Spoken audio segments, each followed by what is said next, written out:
Assalamualaikum warahmatullahi wabarakatuh. Selamat pagi anak-anak. Ketemu lagi sama Pak Septian pada hari ini Rabu 22 Juli tahun 2020. Nah, pada pagi hari ini kita akan tetap belajar tema 1, pertumbuhan dan perkembangan makhluk hidup. Ya. Namun pada hari ini kita akan belajar 2 materi, yaitu yang pertama matematika. Kita akan belajar membaca dan menulis bilangan, nanti ditambahin dengan mengurutkan bilangan atau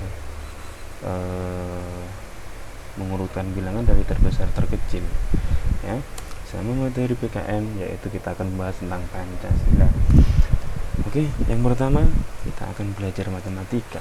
Nah, sekarang kita akan belajar membaca bilangan. Membaca bilangan sudah kita pelajari sejak kelas 1. Kalian sudah belajar membaca bilangan itu sejak kelas 1, ya. Tapi di sini Pak Septian hanya akan mengulas, hanya akan menambah sedikit, karena kalian dari kelas 1 sampai kelas 2 tidak sampai dengan angka yang ribuan. Nah, kalau dari saya di kelas 2 kemarin kalian membacanya, belajarnya sampai ratusan saja, ya. Kalau kita sekarang sampai ribuan. Nah, di sini Pak Septian punya ada angka 4 angka. Biasanya kan kalau di kelas 2 kalian sampai 3 angka saja. Kali ini di kelas 3 Pak Septian punya 4 angka. Nah, angka ini jika dibaca adalah 1000, ya. Jadi jika angka ini kita urut dari belakang, karena ada 4 angka, ini sudah ribuan. Kalau diurut dari belakang ada satuan, puluhan, ratusan, ribuan. Kalau kelas 2 kemarin kalian sampai ratusan saja. Oke, kali ini di kelas 3 kita sampai ribuan. Oke, next. Pak Septian selanjutnya punya angka. Nah, angka ini jika dibaca adalah di sini ada angka 2 di ribuan.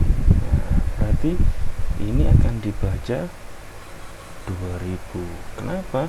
Karena di ratusan, puluhan dan satuannya tidak ada atau angka 0, maka hanya dibaca 2000.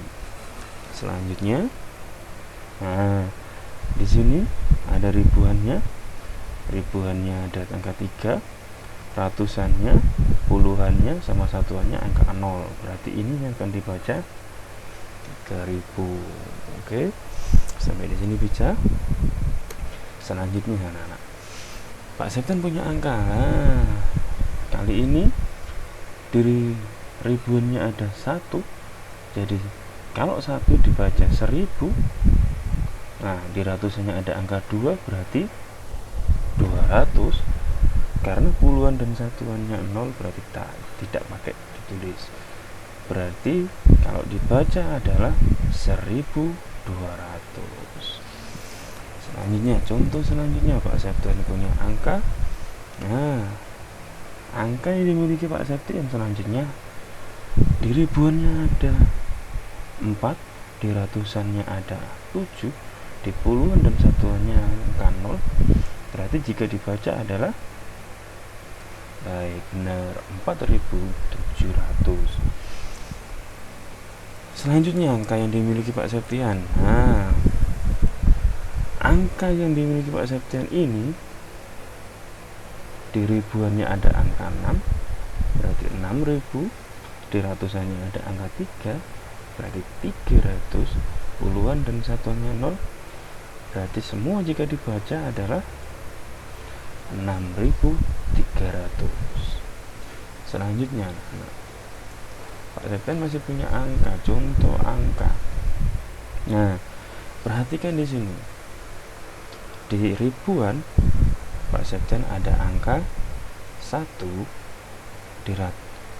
berarti nilainya 1000. Di ratusan ada angka 3, berarti kalau dibaca 300. Di puluhan ada angka 8, kalau dibaca 80. Jadi semuanya kalau dibaca adalah 1380. Selanjutnya anak-anak, nah, angka selanjutnya yang dimiliki Pak Septian. Nah, di di ribuannya ada angka 2. Kalau di ribuannya angka 2 berarti 2000. Ratusannya ada angka 7 berarti 700. Puluhannya ada angka 5 berarti 50. Satuannya 0 berarti tidak usah ditulis atau tidak usah dibaca, berarti 2750. Oke, selanjutnya Pak Septen punya angka. Nah, kali ini berbeda dengan yang sebelumnya. Angka selanjutnya yang dimiliki Pak Septian, di ribuannya ada angka 5, di ratusannya di ribuannya ada angka 5, jadi dibaca 5000. Di ratusannya ada angka 0, berarti tanpa dibaca. Puluhannya ada angka 7, berarti 70. Satuannya ada angka 6. Nah, jika semuanya dibaca adalah 5076. Nah, sampai di sini untuk membaca bilangan saya rasa kalian sudah bisa ya. Selanjutnya, sekarang kita akan belajar menulis bilangan. Pak Septen punya bilangan seperti ini. Nah, ini kalau dibaca adalah 6000. Jika ditulis 6000 seperti ini ya. Ribuannya ada 6, ratusan, puluhan, dan satuannya 0. Selanjutnya Pak Septen mempunyai contoh 7500 ya. Kalau ditulis seperti apa? Di sini ribuannya ada berapa? 7, ratusannya ada 5, dan sudah tidak ada lagi, berarti jika ditulis seperti ini. Oke, bisa anak-anak? Selanjutnya caranya seperti itu. 8600, ribuannya ada berapa? 8, ratusannya ada berapa? 6. Berarti kalau ditulis 8600 dan puluhan satuannya tidak ada, berarti tidak usah atau ditulis angka 0. Selanjutnya anak-anak, 6750. Nah, di sini ribuannya berapa? 6. Ratusannya berapa? 7. Puluhannya berapa? 5. Apakah ada satuan? Tidak ada. Berarti jika ditulis di ribuan ada angka 6, di ratusan ada angka 7, di puluhan ada angka 5, di satuannya ada angka 0 karena tidak ada satuan di sini. Oke. Seperti anak-anak. Selanjutnya 5086. Nah, di sini perhatikan baik-baik. Di ribuannya ada angka berapa? 5. Ratusannya tidak ada ratusannya. Berarti nanti ratusannya ditulis berapa anak-anak? Benar, ditulis 0. Di puluhannya ada berapa? Iya, 8. Di satuannya ada berapa? 6. Berarti ditulis seperti ribuannya 5, ratusannya 0, puluhannya 8, satuannya 6. Seperti itu. Sekarang Mbak Septen punya contoh lagi, 9246. Nah, jika ditulis seperti apa? Ribuannya ada berapa? Ada angka berapa? 9. Ratusannya ada angka 2, puluhannya ada angka 4, satuannya ada angka 6. Jadi ditulis seperti ini. Saya rasa mudah untuk kalian karena kalian sudah pernah mempelajarinya di kelas 2 dan di kelas 1. Selanjutnya, mengurutkan bilangan dari yang terkecil dan terbesar. Oke, Pak Septen punya angka seperti ini. Kita akan belajar mengurutkan bilangan. Seperti apa Pak caranya mengurutkan? Ya, ini juga materi juga sudah sering kalian temui atau kalian jumpai di kelas 2 dan kelas 1 ya. Namun kali ini kita akan belajar di tingkat yang lebih susah lagi, yaitu ribuan. Kalau sudah bilang ribuan. Kita lihat, kita kalau mengurutkan bilangan kita lihat dulu angka terdepan atau ribuannya apakah sama dari 6 contoh angka ini. Tidak. Jika ribuannya tidak sama, kita urutkan dari angka ribuan, ya. Kita mengurutkannya dari angka ribuan, tinggal sesuai permintaan dari yang terkecil ke terbesar atau yang terbesar yang ke terkecil. Mengerti? Nah, sekarang diminta untuk mengurutkan dari terkecil ke terbesar. Oke. Karena di sini ribuannya yang berbeda, kita urutkan ribuannya dari yang paling kecil ke terbesar. Dari 6 contoh angka ini, yang terkecil berapa? Benar sekali, 1000. Setelah 1000 berapa? 2000. Setelah 2000, 3000. Setelah 3000, 4000, lalu 5000, dan yang terakhir berapa? 6000. Berarti yang paling kecil adalah 1000 dan paling besar adalah 6000. Mengerti anak-anak? Nah, sekarang kalau diminta untuk mengurutkan dari yang terbesar ke terkecil, kita tinggal membalik saja. Cari di angka ribuan di atas tadi, ribuannya yang paling besar yaitu berapa? 6000, lalu 5000, lalu 4000, lalu 3000, lalu 2000 dan 1000. Mengerti anak-anak? Mengerti, pintar sekali. Selanjutnya, nah, mengurutkan bilangan dari yang terkecil dan besar. Nah, kali ini Pak Septian punya contoh. Jika kalian menghadapi soal seperti ini, kalau mengurutkan, kalau tadi contoh yang pertama dari Pak Septian, angka ribuannya yang sama, angka ribuannya yang berbeda. Kalau dari angka ribuan berbeda, kita mengurutkannya dari ribuan, kita membandingkannya dari ribuan. Namun kali ini contoh yang kedua dari Pak Septian, kita lihat angka ribuannya sama, 3. Berarti tidak bisa kita urutkan dari ribuan. Mundur 1, yaitu ratusan. Kita lihat ratusannya berbeda, berarti kita mengurutkan dari ratusan.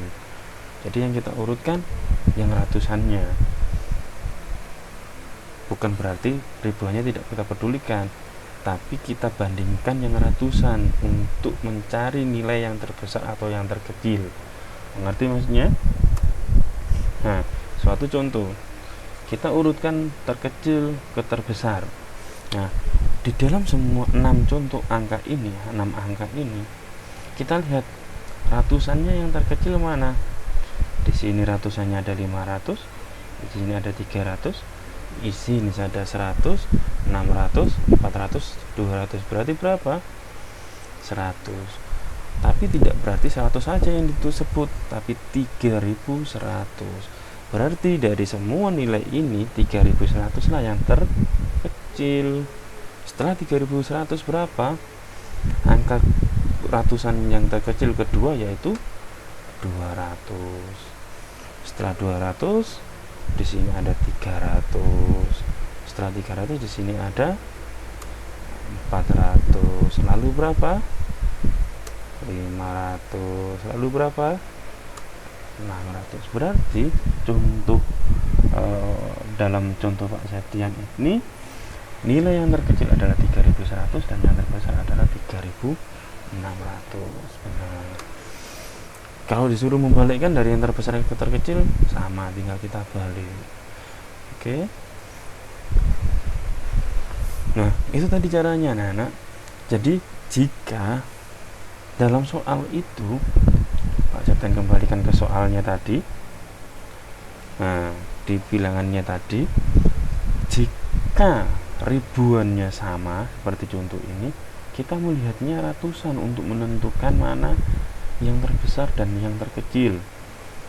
Nanti jika ratusannya juga sama, berarti kita mundur lagi, puluhannya yang dilihat, puluhannya yang terbesar dan yang terkecil mana, yang kita bandingkan di puluhannya, ya. Ngerti anak-anak? Nah, itu Baik, saya rasa mudah untuk kalian. Sekarang kita beralih ke materi PPKN. Nah, kemarin kita sudah belajar tentang ciri-ciri makhluk hidup. Nah, kita sudah belajar tentang makhluk hidup juga. Nah, Pak Septen punya satu kata-kata tuh, bersyukur pada Tuhan. Semua makhluk hidup yang ada di dunia adalah ciptaan Tuhan. Benar? Benar, karena tidak ada makhluk hidup di sini yang bukan ciptaan Tuhan. Jadi semua makhluk hidup itu ciptaan Tuhan. Keberagaman cara bergerak makhluk hidup juga karena kekuasaan Tuhan, bukan karena makhluk hidup itu sendiri. Ya. Jadi keberagaman cara bergerak itu karena kekuasaan Tuhan. Suatu contoh, hewan ada yang merayap di dinding. Apakah manusia bisa merayap di dinding? Tidak bisa, ya. Nah, itu karena kekuasaan Tuhan. Semua itu adalah karunia Tuhan yang harus disyukuri oleh makhluk hidup. Termasuk menjaga kesehatan tubuh merupakan salah satu cara mensyukuri karunia Tuhan. Jadi kalian menjaga kesehatan kalian, menjaga kesehatan tubuh kalian, itu adalah cara kalian untuk mensyukuri karunia yang diberikan Tuhan. Ya, karena Tuhan sudah memberikan karunia yang sangat besar kepada kita. Ya, dari kita bisa bergerak, kita bisa bertumbuh dan berkembang. Ya, kita bisa menikmati setiap hari apa yang namanya bernafas tanpa harus membeli. Ya, karena semua itu diberikan Tuhan secara gratis ke kita. Ya, menghargai kemampuan teman yang lain juga merupakan bagian dari sikap syukur kepada Tuhan. Jadi kalau punya teman mempunyai kemampuan lebih, kita harus menghargai, atau kemampuannya di bawah kita juga kita harus menghargai. Nggak boleh kita menyombongkan diri, ya, karena sikap sombong itu sikap yang tidak disukai oleh Tuhan. Ya, bersyukur kepada Tuhan termasuk pengamalan sila pertama Pancasila, yaitu ketuhanan yang Maha Esa. Sila pertama berbunyi ketuhanan yang Maha Esa. Lambang sila pertama adalah bintang. Lambang ini menunjukkan bahwa bangsa Indonesia menyatakan kepercayaan dan ketakwaan terhadap Tuhan yang Maha Esa. Taat terhadap perintah Tuhan dilaksanakan dengan selalu menjalankan perintah Tuhan yang dengan baik. Selain itu juga harus saling menghargai kepercayaan orang lain. Menghargai kepercayaan orang lain dalam artian jika kita mempunyai teman yang berbeda agama atau berbeda kepercayaan dengan kita harus menghargai. Kita nggak boleh membeda-bedakan teman. Kita harus berteman dengan siapapun, ya. Menghargai kepercayaan orang lain dengan cara apa? Ya, kita mendukung apa yang dia pilih. Kita juga tidak boleh melarang-larang dia untuk beribadah. Jadi kalau seperti contoh, kebetulan di teman kalian saat ini ada yang berbeda agama. Nah, jika teman kalian yang berbeda agama ingin melaksanakan ibadahnya, ya kita harus mendukung dan mempersilahkan dia untuk beribadah. Ya, itu adalah cara untuk menghargai kepercayaan orang lain. Bersyukur adalah berterima kasih dengan semua yang diberikan Tuhan. Sikap selalu bersyukur adalah salah satu contoh pengamalan sila pertama Pancasila. Pengamalan itu artinya melaksanakan atau sikap yang sesuai dengan sila pertama Pancasila. Oke, jangan lupa yang itu tadi dicatat ya anak-anak. Nah, selanjutnya Garuda Pancasila adalah lambang negara Indonesia. Garuda Pancasila ini adalah lambang negara Indonesia. Burung Garuda besar, ya, burung Garuda itu besar dan gagah perkasa. Nah, pada lambang Pancasila, lambang burung Garuda Pancasila, di situ ada namanya perisai. Perisai itu seperti dalam contoh gambar ini adalah perisai. Ya, ini juga. Nah, perisai itu adalah lambang dalam Pancasila. memuat simbol-simbol dari sila pada Pancasila. Jadi yang ada di burung Garuda, perisai yang ada di burung Garuda adalah simbol dari sila Pancasila.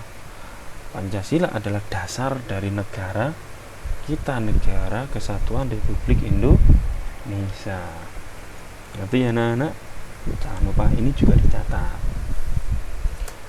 Next, selanjutnya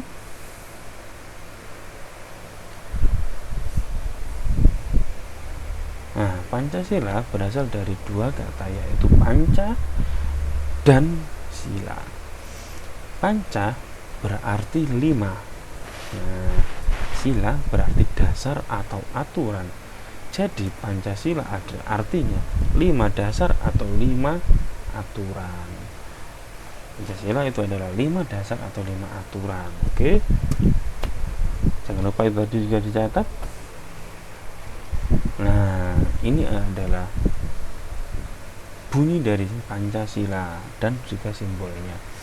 Seperti tadi yang disampaikan di awal Pak Septian, simbol sila pertama adalah ketuhanan yang maha bunyi sila pertama Pancasila adalah ketuhanan yang maha esa, disimbolkan dengan bintang.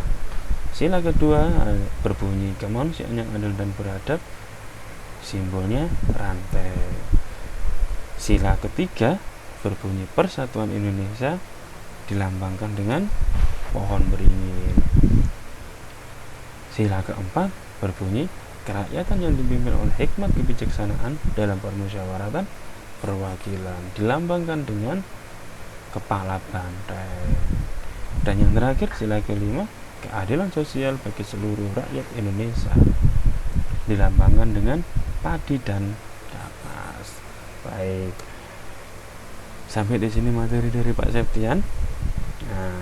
Ini tugasnya. Yang pertama adalah salin tampilan video yang materi PKN, kecuali yang Pancasila tadi saja ya. Ini nggak usah. Jadi sebelumnya ini tadi dicatat ya. Oke. Yang kedua, mengerjakan LKS halaman 7 ya. Kerjakan LKS yang halaman 7 yang poin A, B, dan C ya, yang matematika. Oke. Lalu melanjutkan mengerjakan LKS halaman 11. Halaman 11 kalian tadi sudah mengerjakan, kemarin sudah mengerjakan yang atas 1-5, yang jawablah pertanyaan-pertanyaan berikut itu sudah kalian kerjakan. Sekarang lanjutkan yang bawah, ciri-ciri makhluk hidup. Kalian sudah belajar, sudah tahu, sudah jadi Pak Septian. Sampai halaman 12 buatlah kalimat, itu juga mudah buat kalian. Lalu bawahnya jawablah pertanyaan berikut ini 1-5, itu kerjakan. Yang bawah sendiri tidak usah.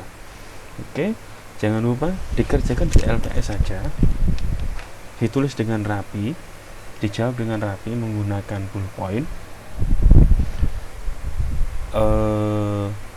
Kirim tugas kalian berupa foto tugas kalian ke WA pribadi Pak Septian ya. Lalu jika ada materi atau pernyataan dari Pak Septian yang kurang jelas, kalian bisa menghubungi atau tanya melalui WA ke Pak Septian secara pribadi. Oke, jangan lupa tetap jaga kesehatan, jangan keluar rumah jika tidak penting. Kalaupun memang harus keluar rumah, jangan lupa memakai masker dan membawa hand sanitizer. Oke, sampai di sini materi dari Pak Septian. Apabila ada kurang atau kurang jelasnya, silakan hubungi Pak Septian. Apabila ada cara penyampaian Pak Septian yang salah, Pak Septian mohon maaf yang sebesar-besarnya. Saya akhiri, wassalamualaikum warahmatullahi wabarakatuh. Sampai jumpa.